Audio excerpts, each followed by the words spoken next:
Since ancient times, there have been many tribes living in the plain.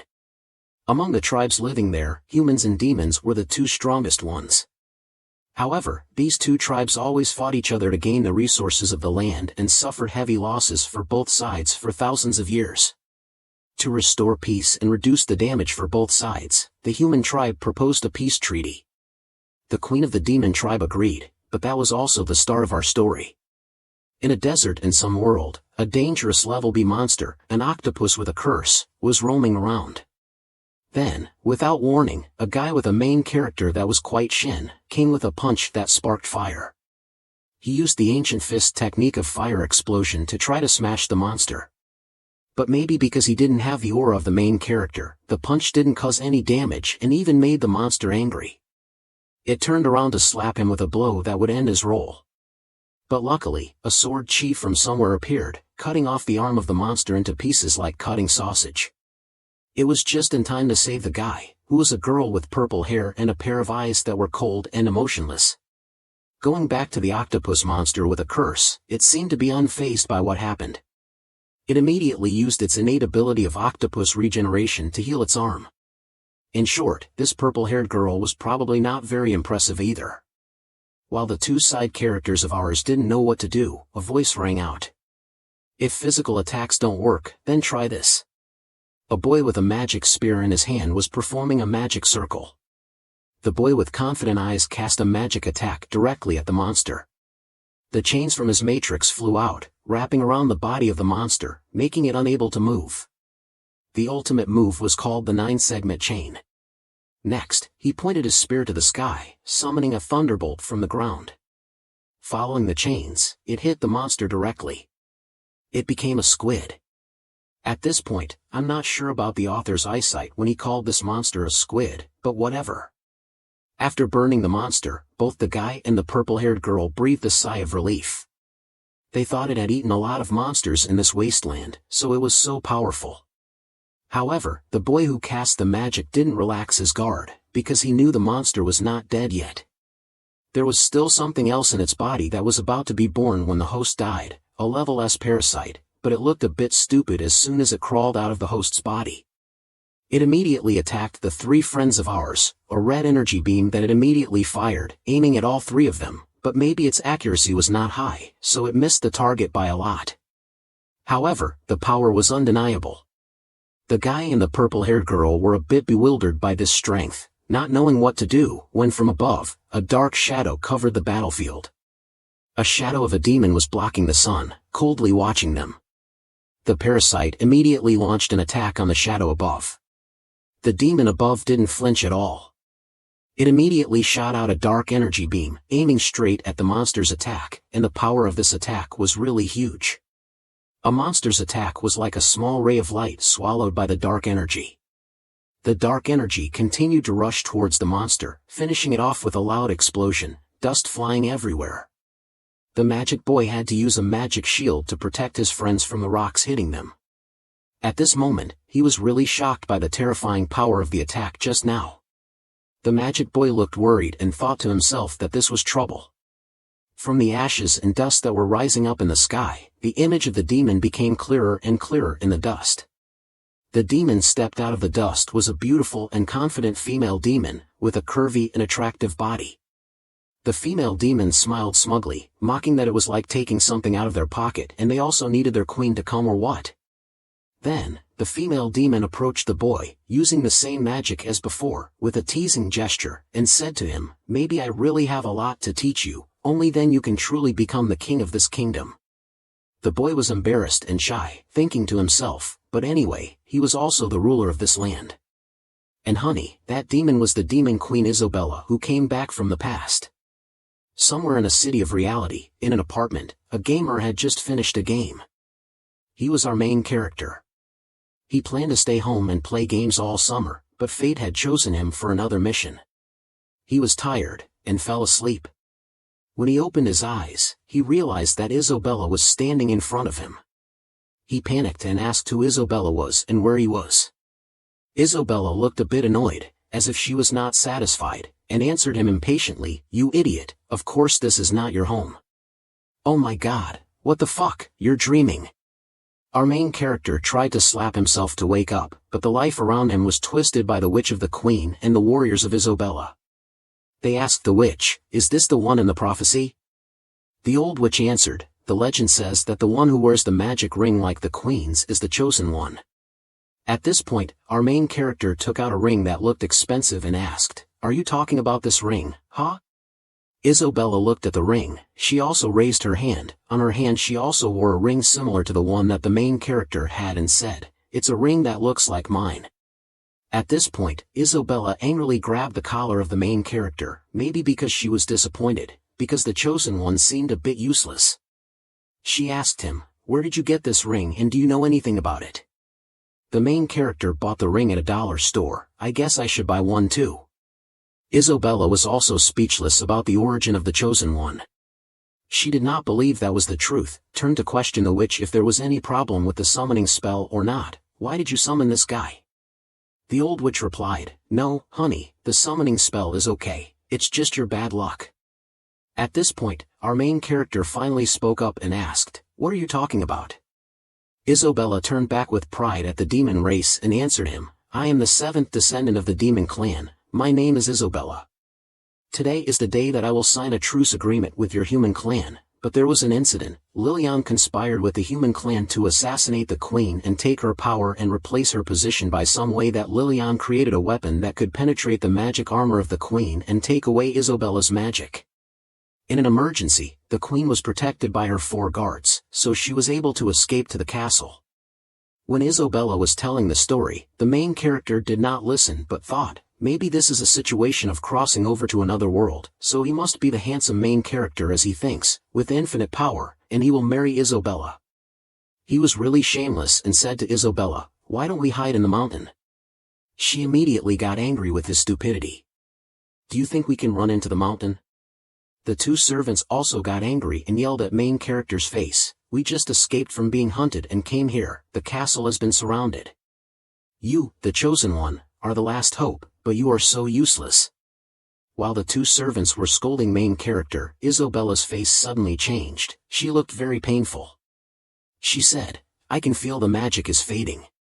And then a wave came to the peak. Isobella's eyes flashed with blood. The magic in her body escaped at the same time, accompanied by her scream. The whole magic armor on her body also disappeared with the loss of magic in front of everyone's astonishment and the main character's lustful and rude eyes. Isobella looked back at her body. She had lost her magic and turned into the shape of a human. At this time, the old witch explained, maybe because of the loss of magic, she became like this. The servant looked at her with tears, and said, "The queen sacrificed for us." Then, they blamed main character, because he was too useless and could not help anything, so it was like this. Main character got angry at this time, and argued. "What do you old ladies know? You called me here and blamed me for everything." While the 2 sides were arguing, a soldier ran in from outside and reported that the human race had broken through the last defense. The queen had to leave immediately. Isobella quickly took off main character's clothes, put them on temporarily and prepared to deal with the enemy who was coming in. She thanked her brave guards who sacrificed for her. However, the old witch said that the queen was now like a human and could not fight anymore. This was also an opportunity for her to leave. The old witch agreed to stay and sacrifice to serve the queen one last time with the magic of instant teleportation to take the queen away from the castle. That also meant that the witch could not run anymore, and did not let Isobella answer. The witch immediately deployed the magic to take Isobella's group into the boundary and leave. Isobella did not accept that. She wanted to stay and fight with her people, but was stopped by the servant. Where was our main character? He was trying to sneak away. He did not want to follow this group. He would be doomed if he was caught, but he was not allowed to go. The servant discovered him, and immediately dragged him into the boundary. "What do you have to do with me?" Main character shouted, trying to run out of the boundary. The boundary was done. The old witch looked at Isobella and said, "Serving you is the honor of the god." Isobella screamed in tears and the servant's restraint. The gate of teleportation disappeared. It was also the time when the gate of the castle exploded. The human race had entered the castle. The king of the human race, a middle-aged man with a robe on his body, with a murderous aura, stepped in. He asked, "Where's the queen?" A vacant land far away from the demon castle, the light of the teleportation spell flashed. Isobella's group appeared in the magic halo. Tears still lingered on Isobella's eyes. Far away, the demon castle was engulfed in smoke and fire. The guards reminded Isobella that they were not too far from the demon castle, so she needed to cheer up and leave quickly before the enemy found them. In Isobella's eyes, a spark of hatred flared up. She said, "Don't worry, your queen is not that weak. I will definitely take revenge." A group of human soldiers spotted them and immediately sensed the danger. But before they could react, an arrow pierced through one of Isobella's guards. Before the surprise of the group, the guards immediately switched to attack mode. The human soldiers also rushed to capture the whole group. In desperation, Isobella's guards entrusted the life of the queen to the main character. Understanding the situation, our main character also agreed and quickly grabbed Isobella's hand and left. At this time, our queen wanted to stay and fight with the enemy. "Even though I am seriously injured, I will fight with my people. Shut up. Right now, you can't do anything. If you die, those who sacrificed for you will be in vain. If you die, no one will avenge them." Suddenly, this guy was also very cool. Isobella had to hold back her tears, turned and ran in the sound of the human soldiers' swords and the screams of her guards. Before they could run far, they were surrounded by human soldiers, but they did not recognize them. Our queen used all the strength of a normal person, rushed to fight with the soldier to avenge her clan. Suddenly, a hand grabbed Isobella's hair, and before she could react, our main character pushed her down to act with the soldiers. Before their astonishment, one of them thought that they had been corrupted by the demons, and perhaps they would also be rewarded, so he planned to take their heads back for a reward. Hearing this, our main character immediately jumped down, saying that we had been captured by the demons for too long, so she was a bit excited when she saw humans, and hoped that the bosses would spare a life, so that we could go back to our hometown to raise fish and grow more vegetables. He was also quite smart, our main. But for Isobella, this was a huge humiliation. She turned around, "The main character, how dare you make me kneel? I will kill you and those soldiers. Please endure once to live.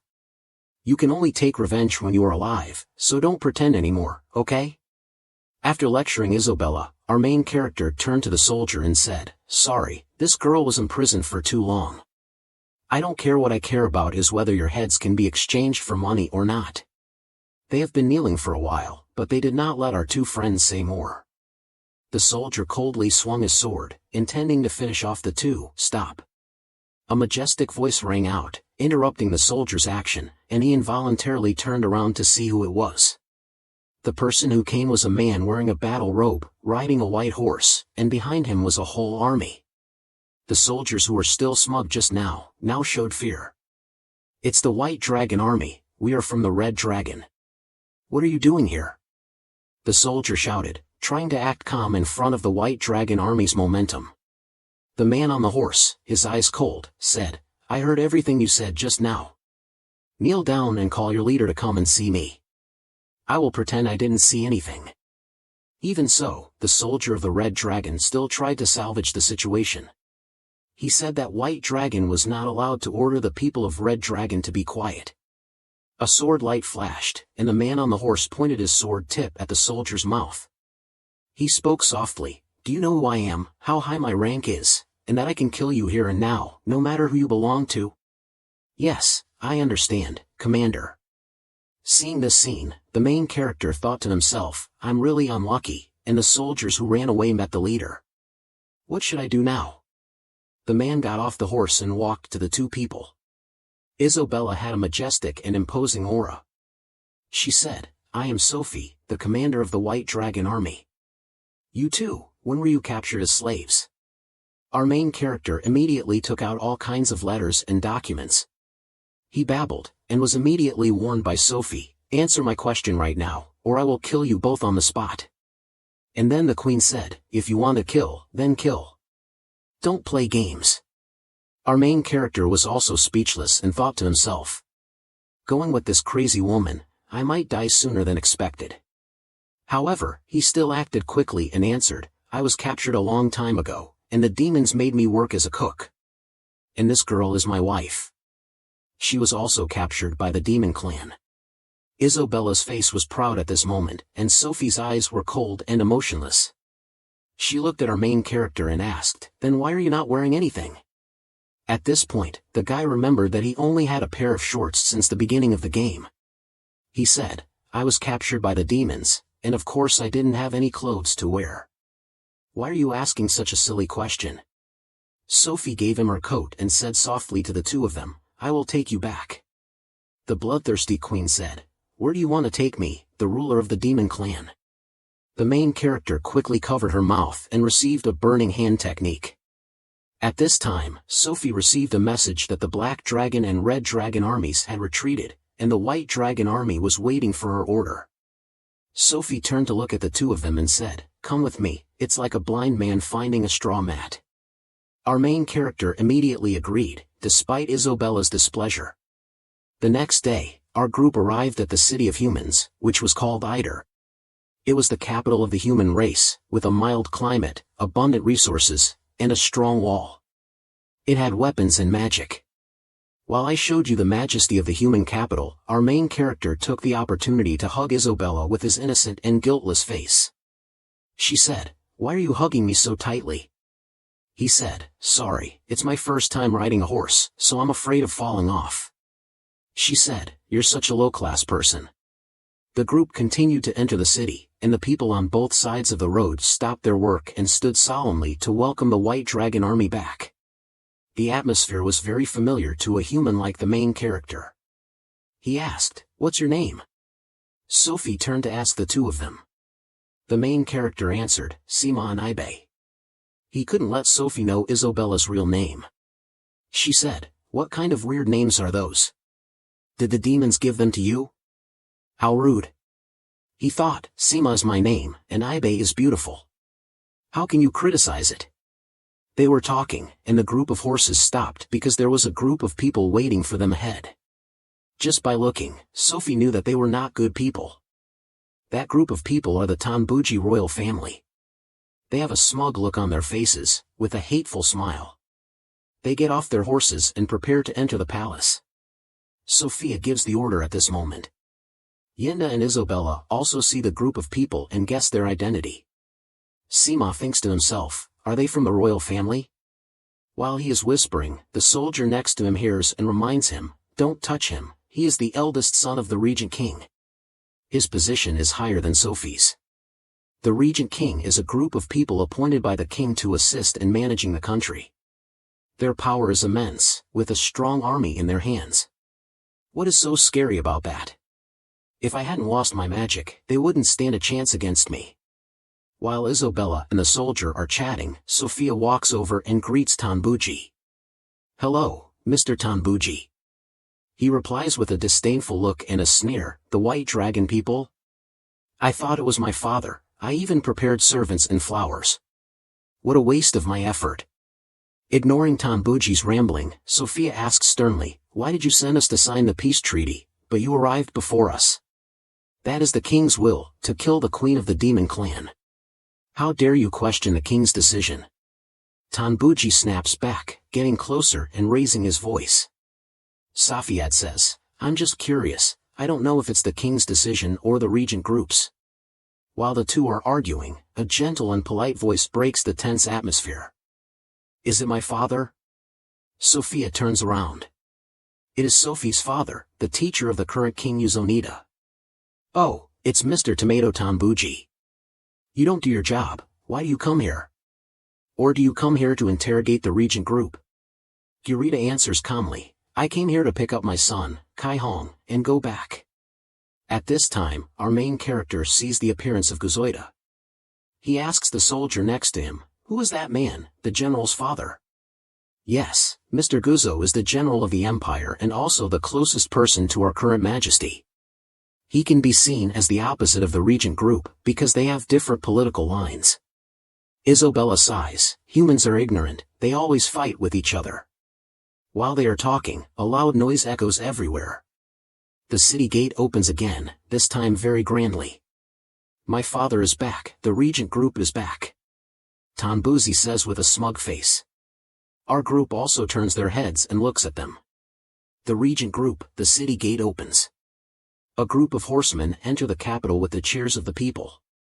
But at this moment, Isobella's face changes. Her hand shakes with anger, because in front of the horsemen is a knight with a demon's head pierced on a spear as a trophy. Isobella shakes with anger. Calm down, Isobella, calm down. At this point, Sima realized that he was trying to calm Isobella down, so that she would not do anything rash. At the same time, the leader of the main group also walked past them. The Blood King Edward owed blood and had to pay with blood. Isobella's eyes flared up in anger. Fortunately, at this point, Isobella was able to keep her calm. "Oh, is that you, Gurita? You also came here personally to congratulate me on my victory." After greeting him, Sophia's friendly eyes were not really a greeting. "I want to go with you to see His Majesty now." Yuzo spoke up. "I was also going to go there to report to His Majesty." Tun Edward replied as the two were about to leave. Then the tomato guy Buji appeared. He wanted to show his father his preparations, but before he could speak, Tun Edward glared at him. The killing intent from the old man could be felt. "Buji, if you continue this nonsense next time, don't blame me for cutting you off." He stood up and dared not say anything more. The two of them continued to walk towards the castle. When they had gone quite far, at this point, our main character finally spoke up. "Tun Edward's aura is very similar to a person in my world called Chow Chow. He forced the king to do what he wanted and then took the throne for his son. But that doesn't matter. Now we have to get out of here." While Shinander was thinking of a way to leave, a soldier of Sophia came over and said, "The general has ordered me to take you two to his house to rest before he returns. Please." Although they felt a bit strange about this, Isobella and Sima had no choice but to go. "Oh my god, this is the general's house? How about you guys?" Sima exclaimed in amazement with his eyes wide open. Sophia's mansion was a magnificent palace decorated with splendor. Perhaps this was the first time Sima saw it. "You are too young and naive, you poor monkey," Isobella said while Sima couldn't close his mouth. "Welcome again to our castle. We were ordered to receive you too." Standing in front of the group of people, Isobella was three beautiful maids with a round soul bowing and greeting. Needless to say, the bastard Sima had blood in his mouth and nose, pouring out. Maybe if he stood a little longer, he would need a blood transfusion. Amazing, the sun has maids with beautiful souls. This world is amazing, Sima screamed in his mind. But Isobella was different, her eyes were full of suspicion. "Don't you see why I know? This is not the way to treat prisoners like us," Isander answered. But no matter what, they had to accept and wait for what was about to happen. When they turned their backs, the maid showed a stream of killing intent. What was the purpose of these people with our two friends? On the other side, the father of Sapphire and Tun Edward had arrived at the palace to meet the king. He was a very young man. His Majesty welcomed the two of them very warmly. "Tun Award, you did a great job. The deal with the demon clan is done. What do you want me to reward you with?" the king asked Tun Edward. Tun Edward thought that completing the task he was assigned was an honor. He was supposed to sign a peace treaty with the demon race, but he led his army there to kill the demon queen. How would he explain that? He had tarnished the king's reputation. The demon queen had disappeared. The demon race would attack. It would be a devastating war for both sides. Gurita questioned Tun Edward angrily.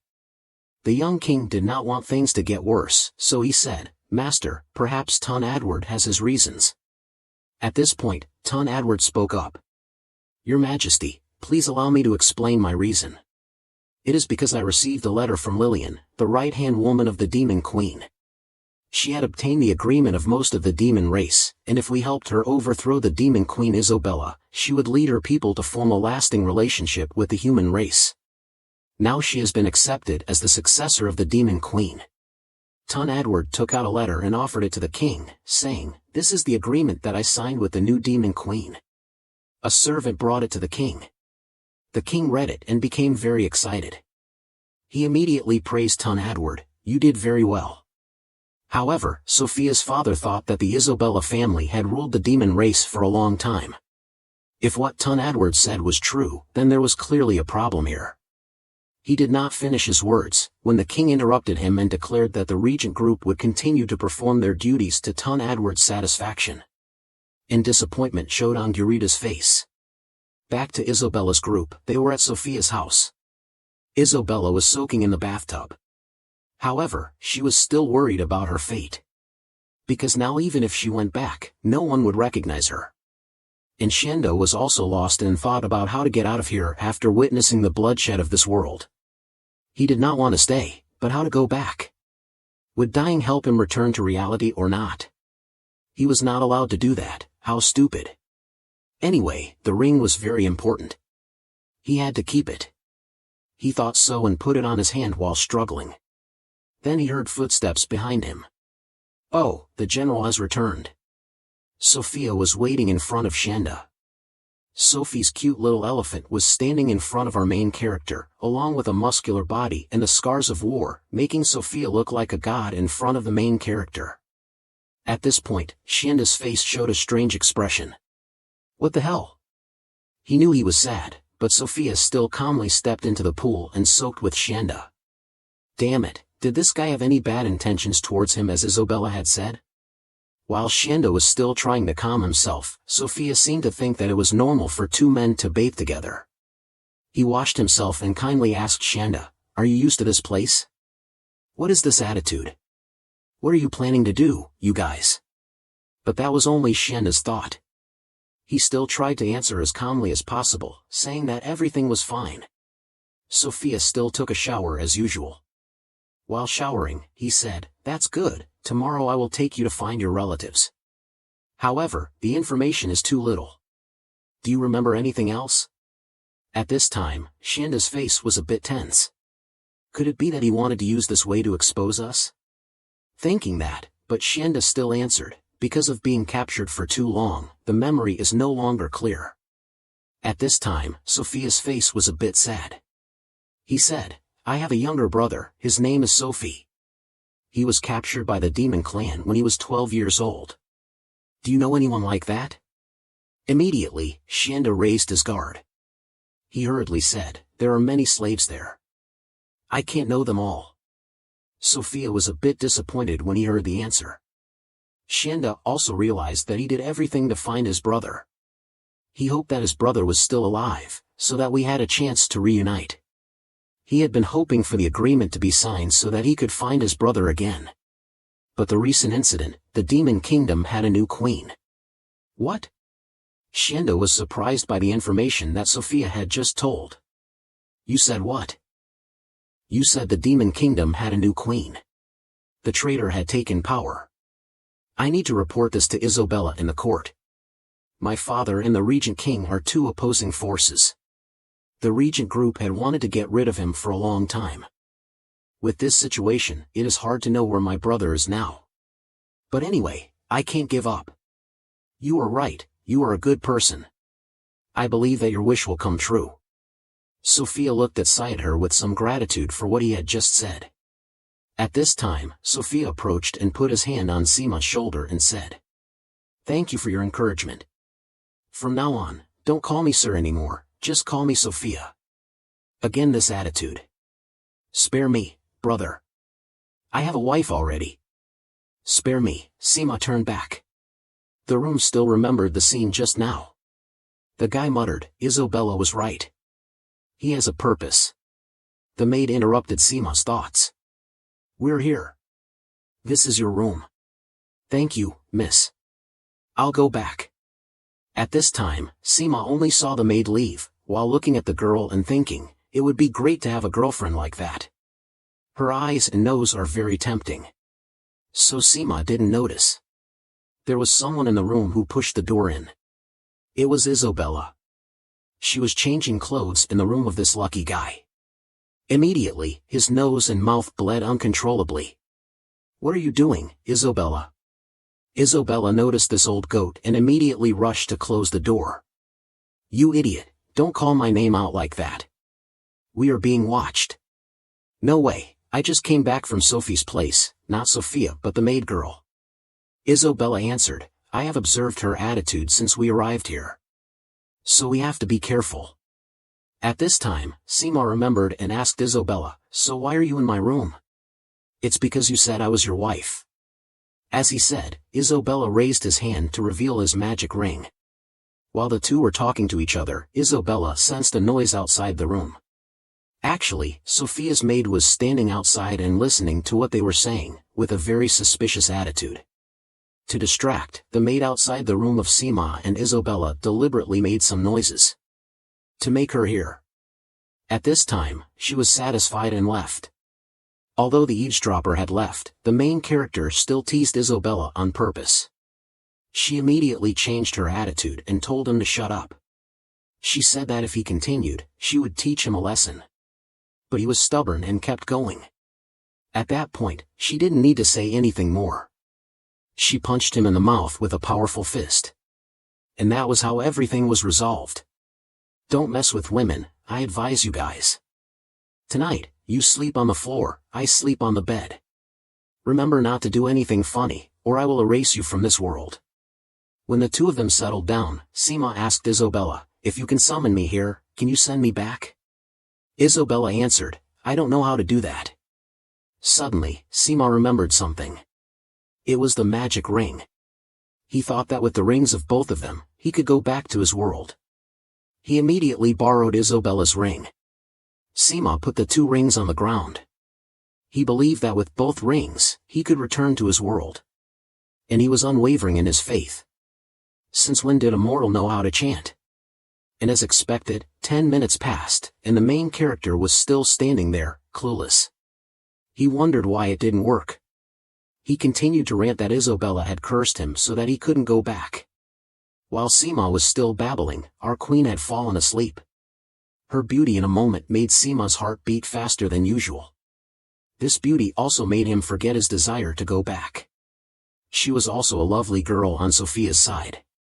He was standing in his room, looking out at the distant night, seemingly having something on his mind.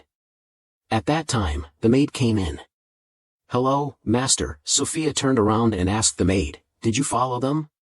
The maid hesitated and answered, yes, because they are from the demon clan, so She didn't finish her sentence. Sophie hugged her into his arms, very affectionately. Don't bother them next time. The maid shyly asked, why do you care about them so much, Sophie? Pensively, Sophia said, the first time I met him, I had a very familiar feeling. I believe he is my lost brother. The next morning, Seema woke up, but he didn't see Isobella anywhere. While he was looking for Isobella, Sophie's maid came. She gave Seema a new set of clothes and said that Sophia had prepared them for him. Seema changed his clothes and asked her, where did Isobella go? She answered, Isobella went out to practice with Sophia. Then Seema finished changing. He and the maid went to the garden, where Isobella and Sophia were training. It was a very large piece of land, which made Seema extremely overwhelmed by the lavishness. At a distance, Sophia was practicing archery. His demeanor was truly that of a commander of 3 armies. Seema was amazed by his archery skills. He thought, he must be a champion archer of the kingdom, right? Sophia turned around and happily said to Seema, do you want to try? No, thanks, I don't know how to shoot arrows. How about that? I saw your wife shoot very well. At a distance, Isobella was also preparing. She looked very confident. The arrow flew and hit the bull's eye. Shienda saw that and thought that she had lost her strength, but maybe she still had some skills. Suddenly, he remembered the time he said that she couldn't do anything. Before, he felt a shock run through his body. Maybe he shouldn't tease her anymore. While everyone was talking, Sophia's maid announced that breakfast was ready on the table. Sophia asked the two of them, have you gotten used to the new life? Seema happily answered, I have. But he thought to himself, it's time to leave. So he also said, thank you for your help, but we can't bother you anymore. At this point, Sophia said that they could stay if they wanted. I have asked Elena to arrange it. Although he didn't want to stay, Seema didn't know how to refuse. At this time, Isobella spoke up. We really don't want to cause any trouble for you. Sophia said that they could stay and he would find them a job to do. I can also let you continue to work in the kitchen. I want to try Seema's cooking, what is it? I don't know how to cook, he said. While Sophia was talking, Isobella slammed the table and shouted, making him jump. He quickly calmed her down and said, "No way, if we have to keep cooking, I'd rather go back to the demon plains." Sophia seemed confused and asked Isobella, "Are you upset about something?" She said, "We know your discrimination against those who return from the demon plains. The legend says that since ancient times, humans have lived in fear of evil demons, because of their weak bodies. Therefore, humans came to ask for the help of the dragons, and the dragons became the guardians of humans against the demons. Since then, dragons have been seen as the supreme symbol of humans. Therefore, the symbol of the human armies is the dragon, with different colors. Among them, the black dragon and the red dragon are the two strongest armies. The slaves who return from the demon kingdom always have a low status and are despised. If they want to escape from this discrimination, they have to join an army. However, to join the army, there are only two ways. One is to prove yourself with your own abilities, and the other is to graduate from a training school in the capital. These schools are where the best warriors are trained.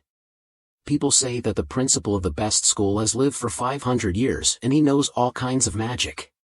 The teachers can match 1,000 armed soldiers when they work together. Therefore, I want to become a student at the soldier training school in the capital. Maybe she wants to learn magic and swordsmanship again. Maybe this is the only way to return to the demon country. Sima sighed silently, thinking that she must want that. Why did Sophia ask Isobella again? Isobella, resentfully said, "I want revenge." What? Revenge? Sophia was surprised and asked again. At this time, the main character jumped to the conclusion quickly, and said, "Yes, we want revenge on the demon race. This is how we avenge the demons, for torturing us for years. It is also to repay the country, and serve the people." Isobella stood next to him and looked unhappy because of his nonsense. "No, we refuse." "Why?" "Both of you," Sima exclaimed, "the battlefield is not the best game, so you should find your family first." "I have another reason." "What is that reason?" Sophia asked. "It is to repay the kindness of him. He has been too good to us. We want to fight to protect him and his father. Because they are the pillars of the country, the heroes who dare to oppose the coup. I admire them. That is why we need to be stronger to help him and his father." At this time, Isobella thought, "He is really a liar. Do you think he will believe you?" And Sima thought, "I have said everything, please agree quickly, please." Sophia pondered for a while, looking at Sima who seemed to be absorbing his words. But unexpectedly, Sophia patted Sima's shoulder hard. Sima didn't expect him to care about us so much. We are not citizens now, but slaves. Therefore, we really want to have a status here. Sophia looked at Isobella and said, "I will enroll you too. I believe you can do well, because I see the potential in you. As for you, I guess you are hopeless, right, brother? Why do you look down on me, but I believe you can cook very well." Sophia saved the uselessness of the main character, but he didn't know that he couldn't cook. The next day at the academy had been in session for 2 months, but I arranged for you too. That's great. So we can learn swordsmanship and magic. Swordsmen and mages are the two main branches of the academy. Among them, close combat magic and archery swordsmanship are the main schools. The teachers will meet you and analyze which school you are suitable for. I don't know if it will be okay, because I don't know anything. Will they have a way to test it? You lead them into the school, Sophia. Tell the soldier who came with us, aren't you going with us? Sima wondered, today I have to go with my father in the afternoon. Listen, Sima, I'm most worried about you. If you don't pass the test, the academy will kick you back to my place. So you have to try hard, okay? Ha, you are really useless, ha. Isobella laughed when she heard Sophia say that. Warrior Academy, ha. This will be my first challenge in this world. The Warrior Academy, the close combat class, Teacher Meso. Today I will teach you how to master wind power. But before you can learn it, you have to master the dark power. Eli, Teacher Meso called a student to demonstrate for the class. Do you remember the guy with the nail head in the first episode? The one who used the fire cloud power to punch the octopus, that's him. Teacher Meso gave Eli a stone. Now hold the stone and hit the statue over there with all your strength. Eli did as instructed. He clenched the stone, focused his power, and hit the statue that Teacher Meso pointed at. He had a destructive force. Very good, however, the statue did not break completely but only cracked. Well done, now open your hand. Teacher Meso said. The stone in Eli's hand had turned into dust. At this point, Teacher Meso explained, you did not master your inner power, so the stone broke. A person who masters the dark power can smash the statue, but will not break the stone. The class was buzzing, and Eli thought it was impossible. Teacher Meso did not say more. He took a bird out of the cage, squeezed it in his hand and walked slowly to the statue. He used his power and we could feel the dark energy emanating from him. Teacher Meso pushed a punch that was neither fast nor slow, straight into the statue. But surprisingly, the punch created a huge shock wave. Along with that was a loud explosion, making the students around unable to stand. And the statue, needless to say, turned into ashes. But the bigger surprise was that the bird in Teacher Meso's hand was still alive. Teacher Meso let it fly away in front of Eli's dumbfounded face. He was so cool. Teacher, he is the main character. He watched from afar, witnessing Teacher Meso's power. He was really excited. Our group came to Teacher Meso. Sir, we don't want to interrupt, but these are 2 new students. I brought them here to participate in your challenge. A chill spoke. However, at this time, what the students cared about was the appearance of Isobella. She was the only woman in the class, not to mention that she was a beautiful queen. Don't talk about it and ask, why didn't the students get excited? As for Teacher Meso, he only asked if they were new students. While the main character was about to answer, Teacher Meso's eyes shot a murderous aura, covering the whole area. The murderous aura was extremely terrifying. It was like a lightning bolt that suddenly struck, like a gust of wind that suddenly stopped everyone. In an instant, the noisy atmosphere just disappeared. The ordinary students were really scared by the pressure that just appeared. Then, Teacher Meso's eyes changed, looking at Isobella. You are a talented girl for close combat. But Isobella answered firmly that she did not want to learn it. What she wanted to learn was magic and swordsmanship. Teacher Meso showed regret. He turned to the main character, who had no expression at all. A chill then patted the main character to ask if he was okay. Then this wife fainted, guys. Not only did he faint, but he also foamed at the mouth. A while later, our guy woke up. He forgot what had just happened. And at this time, everyone had left. Ellie then explained to the main character that he was affected by the fear power from Teacher Meso, so he lost consciousness. The main character was very surprised. Eli also announced that the main character had failed the test, but Eli could help him study this subject. The main character thought to himself, he was just an ordinary person who joined this group of people, he might as well log out early. However, he still thanked Eli for his kindness and expressed his wish to be friends with him. Ellie agreed to the main character's request, because after all, he was a newcomer and Ellie was his first friend in this academy. From now on, the two became friends. After that, Eli left, while Isobella thought that our main character was only good at persuading others to be friends, but not good at anything else. But that was also a special ability, right? Hu did not want the two to continue arguing, so he told them that next he would take them to the swordsmanship and magic classes. In the training area of the soldier training school, the cheers were echoing, the crowd was very excited, cheering for a pair of fighters who were fighting. Looking over, it seemed that the battle was quite tense.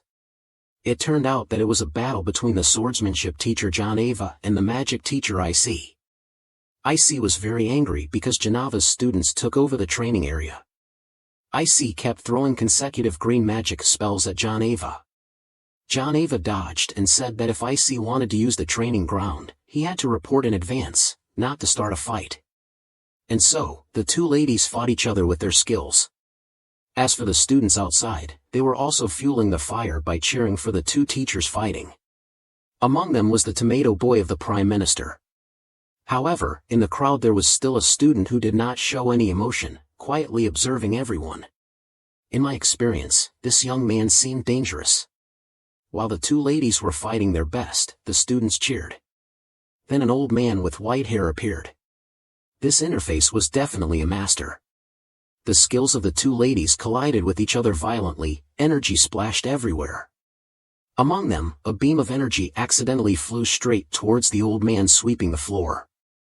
At this moment, the main character immediately activated the excellent reflex mode of a Gosu. He rushed to the old man and pushed him out of the danger zone. This action really surprised everyone. The two ladies also stopped their hands and escaped death by a hair's breadth. The main character rubbed his head, asked the old man if he was okay. The old man was saved by the main character, so he was not injured. But our main character's butt was a bit swollen. While the main character was still feeling lucky to escape the move just now. Then a sword pointed straight at his face. It was Janava's sword. She asked him who he was and why he appeared in the academy. The main character pointed to the old man to explain, but the old man suddenly disappeared, without a trace. Hiu then spoke up that the main character and Isobella were two new students of the academy and both were introduced by Sophia. As soon as she heard the name of Sophia, Janava immediately lost her seriousness as a teacher. Janava looked around to see if the male god came along after knowing that Sophia was busy and could not come. Then Janava's attitude returned to the seriousness of a teacher. Hiu also said that the people of the main character came to take the test of the two to find a class. According to Sophia's introduction and the agreement of the principal, Janava looked at Isobella and the first thing that caught her eye was the two big watermelons that Isobella carried. Looking at herself, she felt inferior, so Dozava turned to look at Ic. This woman was not worth discussing as a teacher, but her student interface had nothing to compete with life. Below, everyone was whispering about the appearance of the main characters group, especially the beauty of Isobella. The tomato-haired son of the Prime Minister was confident that Isobella would be his. He was the kind of plate that wanted to wear the pearl on top. Dujava understood the problem. She slammed her sword into the ground and asked the main characters group to start the test. Ic also retracted the magic ball and prepared for the test. The main characters group asked Isobella to take the ball. At this point, the main character asked, Hiu, what is the purpose of that ball? Hiu seemed surprised that the main character did not understand why Ic asked Isobella to hold the ball. The main character explained, it's because I've been in the demon kingdom for too long and don't know much about the human world. Hiu explained that the ball was used to determine the limit force of a person. The limit force is the power that lies within the body of every creature that exists on Earth. However, this power needs to be pushed to the limit of each creature to show clearly. The ball that Ic gave to Isobella was a tool to measure this power. The limit force, like water in the body of each person, is the cup that contains the limit force. Therefore, the greater the limit force, the higher the ability of that person. Therefore, the ball will glow slightly if that person has a limit force in them. On this side, Isobella stepped up to receive the magic ball from Ic's hand. Below, the students cheered enthusiastically for her. Everyone wanted Isobella to join their class. Mrs. Kondo Juva seemed impatient and urged Isobella to complete the test quickly, because she thought Sophie nominated Isobella for the two watermelons. But Ic didn't think so, because she felt the potential of Isobella and she was worthy of being the queen of the demon kingdom. The magic ball not only glowed, but also glowed very brightly in front of everyone's astonishment. The light source from the ball in Isobella's hand was clearly the first time everyone saw Dozava, and everyone was amazed by the light of the ball. At this point Ic retracted the ball. She was completely satisfied with Isobella's performance and accepted Isobella to join the magic class. Before the cheers of the main character's class, the male face came out, not knowing where his fate would go. When everyone thought everything was over, Isobella wanted to continue with the swordsmanship class. She walked over and picked up the sword that Dozava had slammed into the ground, ignoring Hiu's warning. Isobella also tried her ability. Doja agreed to conduct the test for Isobella. Durava asked a student of the swordsmanship class to step up to practice with Isobella. And of course, the tomato-haired guy would be the one to go out and fight. He stepped out with his usual provocative face. The main character chuckled to himself, knowing for sure that this guy would eat a lot of onions with his wife. But to be more sure, the main character deliberately provoked Isobella to hate the tomato guy more. He also reminded her that the tomato guy was a pervert. Durava declared, "This is just a practice match and you are not allowed to use the limit force." The battle began. The tomato-haired guy immediately rushed towards Isobella. As the main character predicted, the tomato-haired guy rushed towards Isobella, but his eyes kept looking at Isobella's watermelons. Isobella easily dodged the attack. The tomato-haired guy lost his momentum and flipped back to Isobella and rushed over. Although attacked from behind, Isobella still easily avoided. Even though he failed in 2 attacks, the tomato-haired guy still kept his provocative face. At this moment, Isobella's dress strap broke. This was probably the purpose of the tomato-haired guy in the previous attack. Below, the lecherous and uncultured bunch cheered as if they had a good harvest. As for the main character, he was furious, because after all, she was his rumored wife. Isobella was different. She did not change her expression, still calmly waiting for the opponent to attack. The tomato-haired guy continued to attack. This time, Isobella lowered her body and center of gravity, dodged the attack and swung her sword up. She forced the tomato-haired guy to block and retreat, not letting him rest. Immediately, Isobella rushed over. At this point, it seemed that the tomato-haired guy had felt a bit overwhelmed by Isobella's fighting technique. He swung his sword forward to defend. Isobella used the body of her sword to slip past his attack, and continued to rush forward. After exchanging a few blows, the tomato-haired guy realized that our Isobella was not an easy opponent. But he acted like a typical villainous side character.